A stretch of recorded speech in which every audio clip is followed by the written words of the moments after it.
guys, it's Jessie and welcome back to my channel. Welcome back to Vlogmas Day 6. So in today's video we are going to be ranking all of my ABH palettes. So ABH for a while, as I was kind of getting more into makeup and eyeshadow, were my absolute favourite brand. Now I'm kind of more into indie stuff. Like, I've discovered some other brands, so they're not my favourite, but they're still really up there. I think their quality is amazing. I don't have the full collection to rank, but I do have 5 palettes to kind of rank and talk about my opinions on for you guys. I am really excited to get into this. This was a little bit difficult for me to rank because I actually think so many of these palettes are really high quality. I really do like them, but just unfortunately some have to be near the bottom. That's just how we rank things. So I think without further ado we can just get straight into it. But yeah, I will link these palettes down below if I can find them. I know some of them aren't available anymore, but yeah, let's just get straight into it. So the palettes I have to rank today are the Modern Renaissance, the Abh Ambrizi Palette, the Carli Bybel Palette, Soft Glam and Riviera.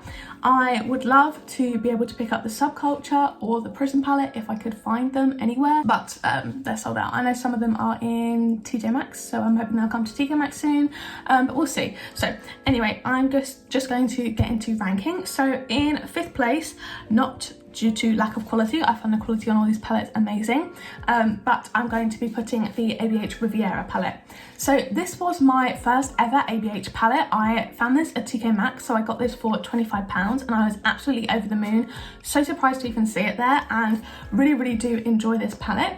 As you can see, we've got a lot of pans. These 3 were completely organic and this one was from my Pan's eyeshadows. I really love this palette. I think the quality is amazing. The shimmers are really pretty, and I love that it's kind of like a little bit of colour without being too like in your face intense. In my opinion, it's not like a full-on rainbow palette. You can still do very much neutral stuff kind of over on this side. But yeah, I really enjoy this palette. I think it's really pretty. This is going to be one of my Pan That palettes for next year, so I'm really excited to get some more use out of it. Even though I haven't used it much, the shade Cabana is a really gorgeous kind of matte mustardy yellow. These shades here work really well in the crease together, and you can definitely get a load of really fun looks with this palette. So I'm really excited to play around with it more next year. I will swatch some shades in this video. I don't think I'm going to swatch anything from here because they are just kind of very average ABH shimmers, nothing too crazy, but I actually really do like this palette. It's just colour story wise, this isn't something I'd reach for as much compared to the other palettes, and yeah, it's just not my absolute favourite. It's a little bit, I mean, you can get some really good looks, but I think some of the shades are a little bit disjointed. You've got 2 blue shimmers here and then 1 grey blue shimmer here and no blue mattes, so it's a little bit difficult to kind of put together cohesive looks, I think, without being super creative. But overall I do still enjoy this palette. Just unfortunately this is going to be ranking in 5th place. In 4th place I'm going to be putting the ABH Carli Bybel palette. I definitely think this palette gets a lot more hate than it deserves. I did pick this up on Look Fantastic with some points that I had, so this was also on sale and I ended up only paying about £5 including shipping for this, so I was very happy about that. I do think this one unfortunately does have a dud shade. The shade Mandala looks super pretty and it looks like it'll be really like gorgeous kind of shimmery kind of blue to purple, but just unfortunately on the eyes it doesn't translate that well. That was like a really hard swatch and it barely kind of comes out. Ignore the kind of swatches lengthways, it's this one going across. So it's really pretty, just yeah, unfortunately it doesn't perform super well. But there are other shades in here like Aura and OA that are just absolutely stunning, and the kind of classic ABH quality that I think made them so popular in the first place. These 2 shades here, they are really stunning. So I definitely don't think this palette should be written off due to the kind of one dud shade that everyone talks about. The rest of the shades are really stunning. I really like the shades Moo and My Angels. They're really gorgeous gold shades. This one's a little bit weird consistency wise. It is kind of hard but also kind of feels really smooth, if that makes sense. So it's not super creamy, it feels almost like dry but still kind of smooth, if that makes sense. I really don't know how to describe it, but yeah, color story wise I really like this. This I do prefer to the Riviera palette, but isn't something I root for as much as the other 3 palettes I have here to rank. But overall I'm really happy that I did pick up this palette. I think it's definitely a good addition to my collection. I'm going to be doing a 1 week 1 palette with all of my palettes next year, so I think when I pull this one into that I'll be very excited to play with it, and I'm really looking forward to see what looks I come up with, because there's a lot of variety in here, even though it may look kind of a little bit more neutral. But I do really enjoy this palette, and I definitely think it's very underrated. I feel like some people are very anti this palette, and I definitely don't think it deserves the hate that it gets. Okay, so in third place, I'm going to be putting my ABH Modern Renaissance palette. Obviously it's ABH, I don't know why I'm saying that at the start of every one. This I got at the start of the year, and I got this second hand from Depop. I think it was only about £10-15, and obviously all real, I did check and everything.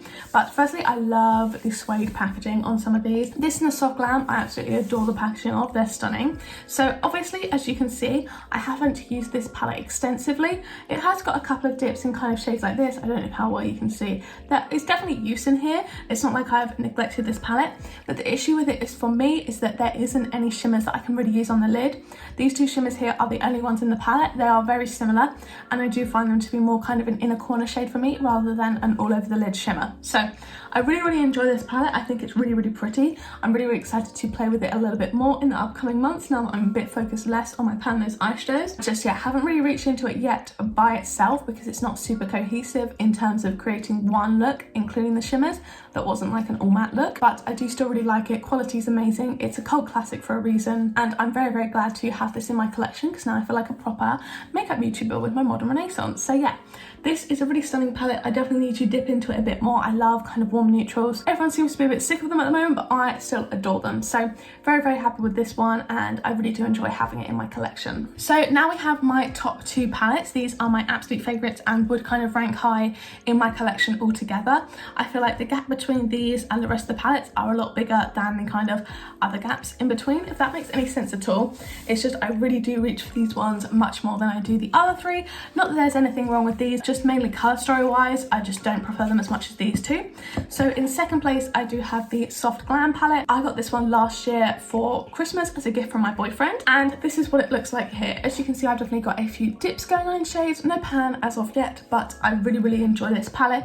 This is like my perfect kind of go-to neutral palette, and I really enjoy it. I think the shimmers in here are stunning. It's got a couple of kind of inner corner shimmers, but unlike the Modern Renaissance, does have kind of 3 more shimmers up here. So this is a really stunning palette, and I really enjoy having it in my collection. Colour story for me is the perfect warm neutral colour story. I love these tones, literally nothing wrong with this palette.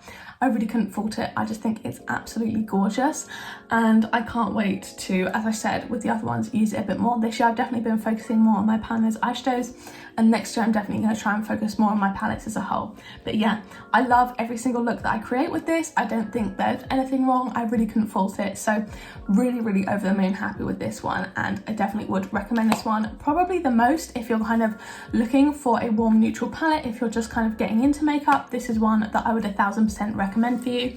I know they also have the Soft Glam 2, which is kind of like a mini palette, so maybe that one as well, if someone was getting into makeup, would be a really good one to have. And then in my number one spot, I do have the Abh Ambrizi Palette. I got this one as a gift from Reagan Plays With Makeup. She very kindly sent it to me because she wasn't using it that much, and this is my favourite Abh palette in my collection. As you can see, we've got a pan from my pan nose eyeshadows in the shade Dragon, which is a stunning shade. These shades in here are just like next level gorgeous. I feel like this is Soft Glam's kind of like cooler older sister.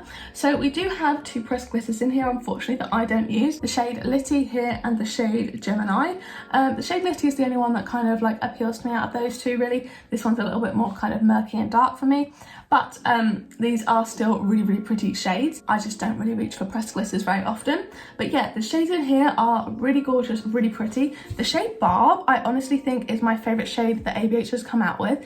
It's just like ridiculously reflective and gorgeous and shimmery. It's like a pink to kind of rose duochrome almost, but kind of just with a really gorgeous white reflect. Literally looks wet on the eyes, and those are my favourite shades to wear, ones that just look wet. Also the shade like Cupcake in here is just stunning. You have the shade Leo, which is just a gorgeous blue. So these shades really are just absolutely stunning, like really gorgeous. But obviously Barb just really like takes, it's just the pièce de résistance for me. Like it's just stunning, and like I can't get over, that's like the best shade they've ever made in a palette. I know these two shades are very similar, but they're kind of my favourite shades to wear in the crease, like poopy browns, I love. So really love this palette. I think personally you could take out the 2 glitters. That is something that kind of you don't need, but besides that, absolutely love this, and I think it's really stunning. Plus I love the glittery packaging. I'm like a really girly girl. I love pink, I love glitter, so this is stunning for me. So yeah, this is definitely in the #1 place, kind of colour story wise and quality wise. Just a really, really gorgeous palette. I really hope you guys did enjoy seeing me rank all my ABH palettes. Just to kind of go quickly in order again, we have the Riviera in 5th, the Carli Bybel in 4th, the Modern Renaissance in 3rd, the Soft Glam in 2nd, and the Amreezy palette in 1st. So yeah, those are my fave ABH palettes. I love all these palettes, as I mentioned. I wouldn't get rid of them if I had to declutter. I think they're all incredible quality and I'm really, really happy with them. So yeah, thank you guys so much for watching this video. I really hope you did enjoy it. If you did, don't forget to give it a like down below. Hit subscribe, turn on the bell, show a little clap, because I am doing Vlogmas every single day up until Christmas and you don't want to miss out. Thank you guys so much for watching and I will see you in the next one. Bye!